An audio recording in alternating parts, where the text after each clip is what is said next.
अस्सलाम वालेकुम dear viewers, welcome back to our new video.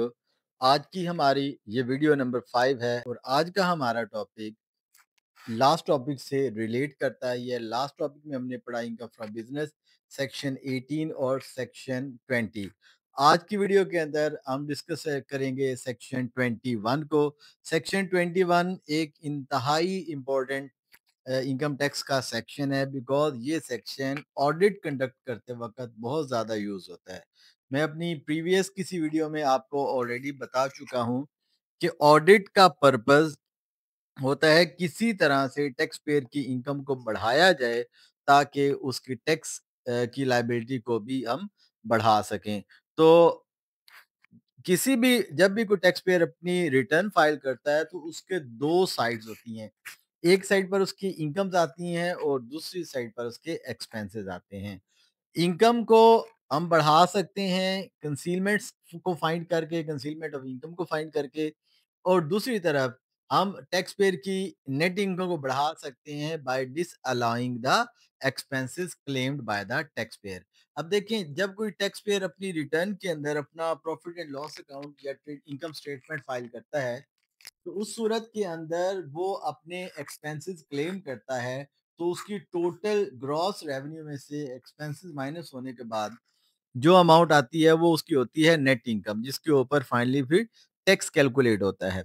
अब ये जो एक्सपेंसेस टैक्स पेयर ने क्लेम किए हैं उस एक्सपेंसेस का रिकॉर्ड मेंटेन करना भी, रिकॉर्ड होना भी टैक्स पेयर के लिए लाजमी है। तो जब हम ऑडिट कंडक्ट कर रहे होते हैं तो हमने क्या देखना होता है कि जितने भी एक्सपेंसेस टैक्स पेयर ने क्लेम किए हैं उन एक्सपेंसेस का क्या रिकॉर्ड मौजूद है। फर्स्ट चेक हमारा ये होगा। अगर तो रिकॉर्ड अवेलेबल नहीं है तो सेक्शन 174 के अकॉर्डिंगली वो तमाम एक्सपेंसेस जो हैं वो डिसअलाउ हो जाएंगे। जब एक्सपेंसेस डिसअलाउ हो जाएंगे तो ग्रॉस प्रॉफिट बढ़ेगा, जिससे नेट इनकम बढ़ेगी, और नेट इनकम के बढ़ने से आपका टैक्स जो है वो भी, टैक्स लाइबिलिटी भी बढ़ जाएगी। दूसरा, उसके बाद अगर टैक्स पेयर के पास रिकॉर्ड मौजूद है तो फिर हम सेक्शन 20 अप्लाई करेंगे और देखेंगे कि ये जितने भी एक्सपेंसेस टैक्स पेयर क्लेम कर रहा है एज अ डिडक्शन, क्या ये एक्सपेंसेस बिजनेस से रिलेट करते हैं या नहीं। तो वो एक्सपेंसेस जो बिजनेस से रिलेट नहीं करेंगे उनको डिसअलाउ कर देंगे, और जो बिजनेस से रिलेट करेंगे वो सेक्शन 20 के अकॉर्डिंगली अलाउ हो जाएंगे। लेकिन उस उन एक्सपेंसेस को जो कि बिजनेस से रिलेट करेंगे, फर्दर एक और चेक है सेक्शन 21 का। सेक्शन 21 बताता है कि डिफरेंट तरह के एक्सपेंसेस को किस तरह से पे किया जाएगा तो उनकी डिडक्शंस अलाउ होगी। तो बढ़ते हैं सेक्शन 21 की जानिब। सेक्शन 21 के जो डिफरेंट क्लॉजेस हैं उनको इस वीडियो के अंदर हम डिस्कस करेंगे। क्लॉज ए कहता है कि अगर किसी टैक्स पेयर ने इनकम टैक्स की पेमेंट को एज एन एक्सपेंस क्लेम कर लिया है अपनी इनकम टैक्स रिटर्न के अंदर एक्सपेंसेस के हेड के नीचे, तो उस सूरत के अंदर इनकम टैक्स का जो पेमेंट होगी वो एज एन एक्सपेंस क्लेम नहीं की जा सकती, इसलिए डिसअलाउ कर दी जाएगी। सिमिलरली, अगर टैक्स पेयर किसी ट्रांजैक्शन को करते वक्त किसी तरह का एडवांस टैक्स विदहोल्डिंग टैक्स पे करता है eight the time of deduction, तो ऐसे किसी भी तरह के विदहोल्डिंग टैक्स को एज एन एक्सपेंस क्लेम नहीं किया जा सकता, बिकॉज ये जो विदहोल्डिंग टैक्स है ये टैक्स पेयर की मनी है जो कि गवर्नमेंट के पास मौजूद है, एडवांस में पैसे ये मौजूद हैं जिनको टैक्स पेयर या तो एडजस्ट कर सकता है अपनी टैक्स लाइबिलिटी के against eight the time of filing of the return, या फिर इसका रिफंड क्लेम कर सकता है। इसको एज एन एक्सपेंस ट्रीट नहीं किया जा सकता। लाइक अगर आप प्रॉपर्टी परचेज करने जा रहे हैं तो आपने सेक्शन 236 के का eight the time of transaction tax पे किया है तो आप इस टैक्स को एज एन एक्सपेंस क्लेम नहीं कर सकते। इस तरह अगर आप रिटेलर हैं और आपने सेक्शन 236 एच के तहत आपने परचेजेस पर टैक्स जो है वो पे किया है तो आप उसको एज एन एक्सपेंस अपनी बिजनेस इनकम के अंदर डिक्लेयर नहीं कर सकते। मूव करते हैं हमारी क्लॉज सी को। क्लॉज सी जो है वो बड़ी इंपॉर्टेंट है। क्लॉज सी का पर्पस ये है कि जब भी कोई एक्सपेंस कोई बिजनेसमैन करता है या जब कोई टैक्स पेयर कोई एक्सपेंस करता है तो उस सूरत के अंदर अगर उस एक्सपेंस की पेमेंट पर विदहोल्डिंग टैक्स विदहेल्ड करना लाजमी था और टैक्स पेयर ने वो विथहोल्डिंग टैक्स जो है वो विदहेल्ड नहीं किया at the time of payment made against some expenses और मेड अगेंस्ट सम परचेजेस, तो उस सूरत के अंदर उसका ये जो एक्सपेंस है ये डिसअलाउ कर दिया जाएगा। फॉर एग्जांपल, अगर आपने अपने सप्लायर को पेमेंट करनी है या कॉन्ट्रैक्टर को पेमेंट करनी है या लैंडलॉर्ड को पेमेंट करनी है, तो ये आपके एक्सपेंस हैं। इन एक्सपेंस को पेमेंट करते वक़्त अगर आपने किसी भी विथहोल्डिंग टैक्स के सेक्शन के तहत विथहोल्डिंग करनी थी और आपने वो विथहोल्डिंग नहीं की, तो उस सूरत के अंदर आपका वो जो एक्सपेंस होगा उसको डिसअलाउ कर दिया जाएगा। अगर आपने किसी कॉन्ट्रैक्टर से कोई काम करवाया कॉन्ट्रैक्ट बेसिस पर, तो पेमेंट करते वक़्त आपने सेक्शन 153 1 सी के तहत उसका टैक्स विथहेल्ड करना था। अगर तो आपने टैक्स विथहेल्ड किया, तो उस सूरत के अंदर आपका ये जो एक्सपेंस है, ये आपकी रिटर्न के अंदर अगर आपने क्लेम किया है तो आपको अलाउ हो जाएगा। बट अगर आपने उसकी विथहोल्डिंग की नहीं है या विथहोल्डिंग करके उसकी पेमेंट एफबीआर को जमा नहीं करवाई, उस सूरत के अंदर आपको ये जो एक्सपेंस है डिसअलाउ कर दिया जाएगा। सिमिलरली, इसको एक एग्जांपल से भी हम डिस्कस करते हैं। अगर आपने 1 मिलियन का कोई कॉन्ट्रैक्ट एग्जीक्यूट किया और कॉन्ट्रैक्टर को 1 मिलियन की पेमेंट की है, लेकिन आपने उसके ऊपर टैक्स विथहेल्ड नहीं किया या विथहेल्ड कर लिया और उसको पे नहीं किया, तो उस सूरत के अंदर आपका वो जो 1 मिलियन का एक्सपेंस है, वो डिसअलाउ हो जाएगा, जिससे आपका ग्रॉस प्रॉफिट और आपका टैक्सेबल प्रॉफिट जो है 1 मिलियन से इंक्रीज कर जाएगा। इसमें सेक्शन 21 के अंदर एक प्रोवाइजो भी मौजूद है जिसका ताल्लुक परचेजेस से है। अगर कोई टैक्स पेयर किसी भी शख्स से रॉ मटेरियल परचेज करता है या फिनिश गुड्स परचेज करता है और परचेज करने के बाद eight the time of making payment section 153 1 ए के अकॉर्डिंगली टैक्स विदहेल्ड नहीं करता, तो उस सूरत के अंदर, जैसे अभी हमने एक प्रिंसिपल पढ़ा, एक रूल पढ़ा कि उसकी जो एक्सपेंसेस है वो डिसअलाउ हो जाएँगे। परचेज़ेज़ के अंदर एक कैप मौजूद है। अगर परचेज़ेज़ के वक़्त परचेज़र जो है पेमेंट करते वक़्त 153 ए के तहत विथहोल्डिंग नहीं करता, इन दैट केस उसका जो परचेज़ेज़ हैं वो डिसअलाउ होंगी, लेकिन 100% डिसअलाउ नहीं होगी। 20% मैक्सिमम 20% जो वो डिसअलाउ की जा सकती हैं। इसके पीछे वही प्रिंसिपल है कि अगर आप सेल करते हैं तो सेल आप तभी करेंगे ना जब आपने परचेज़ेज़ की होंगी।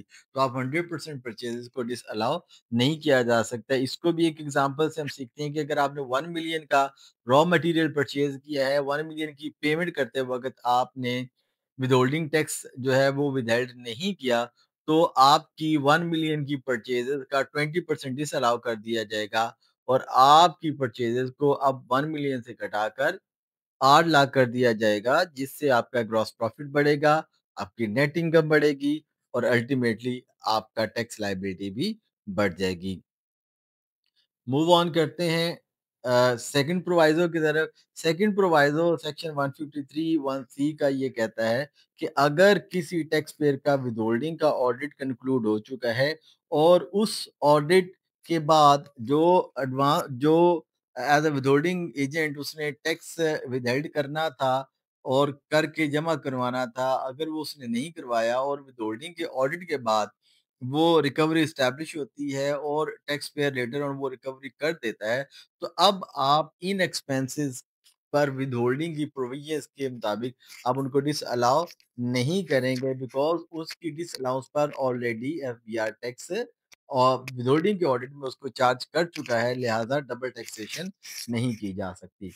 क्लॉज़ डी की तरफ मूव करते हैं। क्लॉज़ डी कहता है, क्लॉज़ डी डील करता है एंटरटेनमेंट एक्सपेंडिचर को। अगर किसी भी टैक्स पेयर ने अपने बिज़नेस में रहते हुए एंटरटेनमेंट एक्सपेंसेस किए हैं, अपने कस्टमर को चाय-पानी पिलाया है या अपने बिज़नेस पार्टनर्स को चाय-पानी वगैरह सर्व किया है, तो इसके एक्सपेंसेस वो क्लेम कर सकता है।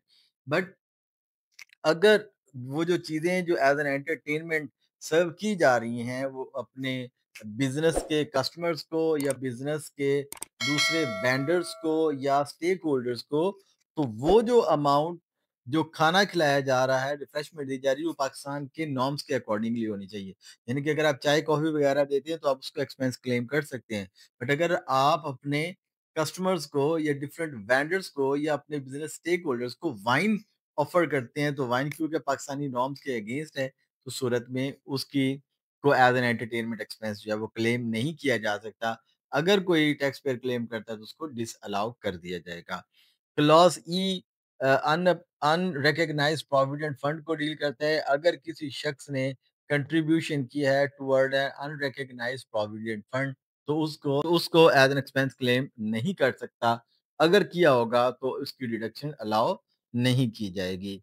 ईए भी इसी से ही रिलेट करता है कि अगर आप 50% से ज़्यादा अमाउंट कंट्रीब्यूट कर देते हैं टुवर्ड्स अप्रूव्ड ग्रेच्युटी फंड और अप्रूव्ड पेंशन फंड और अप्रूव्ड सुपरएनुएशन फंड, तो उस सूरत में आपका जो 50% से ऊपर की अमाउंट होगी वो भी एज़ अ डिडक्शन अलाउ नहीं की जाएगी। क्लॉज़ जी की तरफ मूव करते हैं। अगर कोई टैक्स पेयर अपने नॉर्मल कोर्स ऑफ बिज़नेस में किसी भी गवर्नमेंट अथॉरिटी को किसी भी लॉ की वायलेशन के अगेंस्ट कोई पेनल्टी पे करता है, कोई फाइन पे करता है, तो वो पेनल्टी या fine as an expense as a deduction claim नहीं की जा सकती।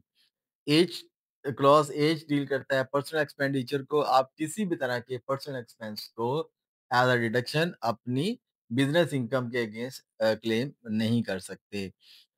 क्लॉज़ आई डील करता है रिज़र्व फंड को या कैपिटलाइज़्ड फंड को कंपनीज़ या दूसरे बिज़नेसमैन बाज़ औक़ात जो प्रॉफ़िट अर्न करते हैं, उसका कुछ पोर्शन तो वो डायरेक्टर्स में या मेंबर्स के अंदर पार्टनर्स में डिस्ट्रीब्यूट कर देते हैं और बाज़ औक़ात सर्टेन पोर्शन वो अपने पास रिज़र्व करके रख लेते हैं ताकि लेटर ऑन उस फंड को किसी एसेट की परचेज़ के लिए या कोई और बड़ी ट्रांज़ैक्शन करने के लिए इस्तेमाल किया जा सके।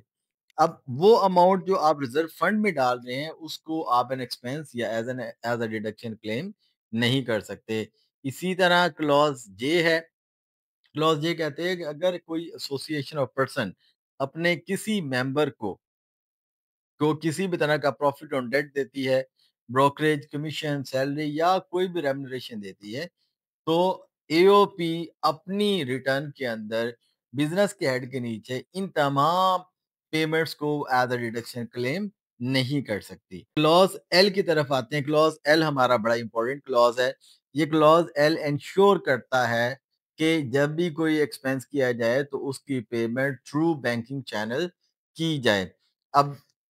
अब अगर आप इसमें एक सर्टेन लिमिट है। अगर किसी एक हेड ऑफ एक्सपेंस की टोटल पेमेंट 2,50,000 रुपए से एक्सीड कर जाती है, तो क्लॉज़ एल कहती है उसकी पेमेंट थ्रू बैंकिंग चैनल ही की जाएगी और वो वेरिफाएबल बैंकिंग चैनल होना चाहिए।